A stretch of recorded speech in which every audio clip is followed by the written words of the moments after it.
अस्सलाम वालेकुम। मैं अभी तक किसी मीटिंग में बात करने की ख्वाहिश का इजहार नहीं किया कोई बात, लेकिन आज इस वजह से मैं बात करना चाह रही हूँ कि ग्रुप वालों को मेरा ख्याल है कि मुझे जानते हैं, जो नहीं जानते वो आज पता चल जाएगा। पहचानते हैं मुझे ग्रुप के लोग?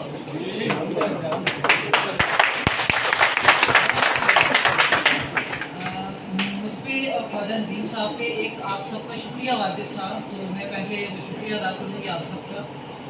उनकी रिटायरमेंट पार्टी जो 2023 में हुई थी और ख्वाजा साहब यहाँ से 2012 में चले गए थे, तो मैं समझती हूँ कि ग्रुप के स्टाफ और ऑफिसर जो हैं they are so great people के यहाँ से उन्हें अबाउट 40,000 कॉन्ट्रीब्यूशन हुआ था पार्टी के लिए। सिटिंग जनरल सेक्रेटरी का याद है उनको 4,000 मिला था। तो जो लोग ये समझते हैं कि आप अपने जूनियर ऑफिसर्स या स्टाफ हो या AMD हो या इनको क्या पूछना है, इस स्टाफ को क्या पूछना है, जो स्टाफ है, तो ऐसा नहीं होता। जब आप लोगों से ख्याल करते हैं, मोहब्बत करते हैं, तो लोग भी उसको याद रखते हैं। तो ग्रुप के तमाम साथियों का बहुत बहुत शुक्रिया जिन्होंने 11 साल पहले ट्रांसफ़र होने वाले बंदे को याद रखा। तो जो मुझे नज़र आ रहे हैं मेरी तरफ से शुक्रिया कबूल करें। दूसरी बात ये है कि आज शुक्र है कि हमारे जो स्पीकर्स हैं उनका कोई सुलह जुई का मूड नहीं है ज़्यादा। और मेरी ख्वाहिश थी कि ये कुछ ऐसा भी बोलें जो कि हक़ाइक़ पे मबनी हो।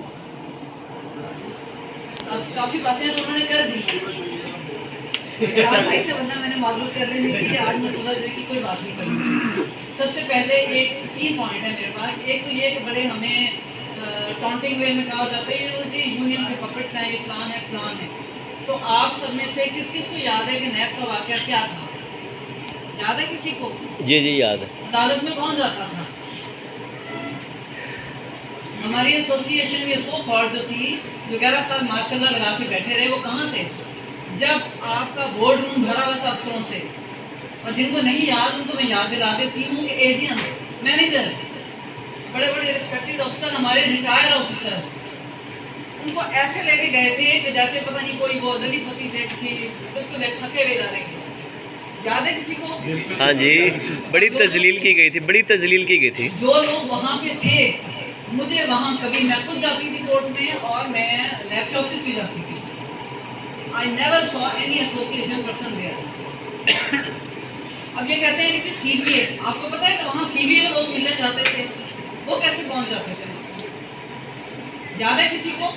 जो वहाँ पे रहे हैं उनको याद होगा कि CBA के लोग मिलने भी जाते थे, स्टाफ के लोग मिलने जाते थे। एसोसिएशन के जो साहब, जो फोकल पर्सन थे, उनका एक ही काम था। मैं चाहती हूँ कि जाकर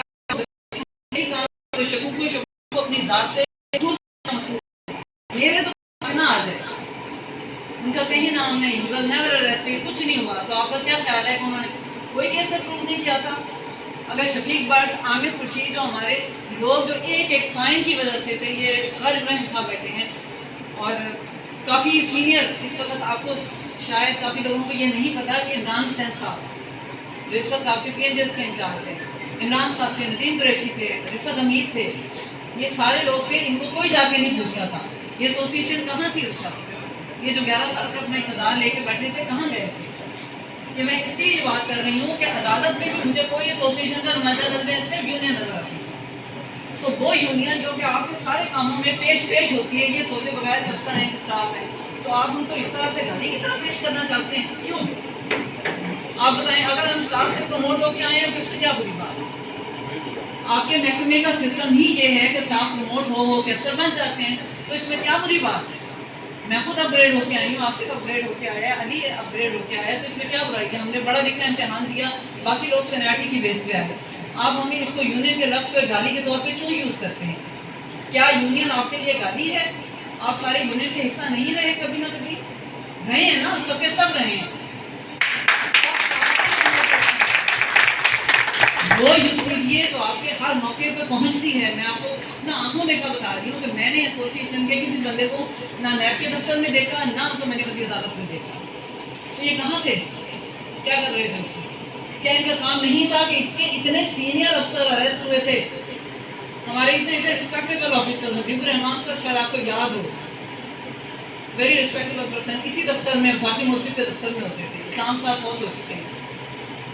दूसरी बात, एक और पॉइंट, नारोवाल पे शुक्र है कि आज मेरे साथियों ने कुछ बोला है, तो मजीद मेरे बोलने की गुंजाइश नहीं है। लेकिन कि बाबर साहब खड़े हैं, बाबर साहब इतने दिलबर्दाश्ता हुए थे नारोवाल की इस बकवास की वजह से कि इन्होंने ये फैसला किया कि मुझे डिमोट कर दें, मुझे दोबारा सुप्रिटेंडेंट बना दें। आप किसी बंदे और अगर मेरे बस में होता तो मैं यहाँ पे नदीम सिराज को बुलाती, आप उसकी हालत ज़ार देखें, वो रिटायर हो चुका है, जो भी फ्रॉड हुए कुछ हुए, क्या फ्रॉड्स को रोकना, उनको वक्त पे स्नब करना सीनियर्स का काम नहीं है? क्या आप पहले तो उनको कुछ देखते नहीं है, मामला को ठीक नहीं करते, फ्रॉड हो जाते हैं, फिर आप कहते हैं किसने नहीं किया? तो भाई इसने मैंने किया, बुलाएंगे? चीज़ों को मैंने वक्त बुलाएंगे ठीक दो करना मिनट? किसका काम था? मेरा नाम वो नहीं सीनियर्स है। का काम है, देख रहे हैं अगर गुंजाइश मिले तो। यूनिट से सीनियर को बता सकते हैं ये मसला होगा। दूसरी बात, नारोवाल की धमकियाँ मेरा ख्याल है कि आप में से पता नहीं कितने लोगों ने फेस की हैं। अब मैं अगर गिनना शुरू करूँ नाम, तो 30 से ज़्यादा लोग हैं। मलिक एहसान भाई 3 मरतबा जा चुके हैं, ये इफ्तार इब्राहिम बैठे हैं, एजाज बट की उसको शायद याद होगा, मैं बता देती हूँ कि एजाज बट लीविंग के बाद इसको दोबारा वापस जाना पड़ा और ये 1 साल के बाद वापस आए। तो क्या ये दुख की बात नहीं है? क्यों जी हुकूमत पाकिस्तान ने एक लेटर दे दिया, जो तुम पुठे काम करने होते हैं तो सारे लेटर वापस हो जाते हैं। आपने एक बंदे को 1 साल मजीद नारोवाल के धक्के लगा, जो बंदा बात करे उसको आप कहते हैं तो चल नारोवाल, तो बढ़िया गल्ला कर रहे हैं तो नारोवाल चल। नारोवाल तो के सियालकोट भी है, क्या जनरल सेक्रेटरी का काम सिर्फ कड़ियाँ लगाना था? और ये बाकी सारे कहाँ थे? अगर जूनियर ऑफिसर हों या स्टाफ हों, उनके लिए उनका सीनियर से फ्रेंड होना चाहिए, ये नहीं होना चाहिए तो वो उसके लिए दहशत फैलाना शुरू करे।